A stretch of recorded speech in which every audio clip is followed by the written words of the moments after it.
you a thunderstorm warning for Somerville County in north-central Texas, north-central Hamilton County in central Texas, southeastern Erath County in north-central Texas, northwestern Bosque County in central Texas, central Hood County in north-central Texas, until 8:30 p.m. Central Daylight Time. At For some reason this didn't activate. Central Daylight Time, a severe thunderstorm was located 7 miles northeast of Hyco, or 17 miles southeast of Stephenville, moving northeast at 45 miles per hour. Hazard, 60 miles per hour wind gusts and half-dollar size hail. Source, radar indicated. Impact, hail damage to vehicles is expected. Oh, this is the first time my strobe light ever went off. Damage to roofs, Oh, siding, God. and trees.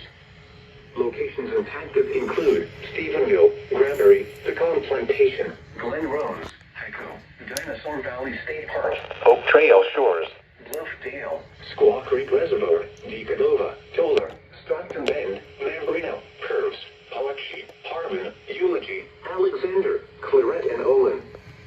For your protection, get inside a sturdy structure and stay away from windows.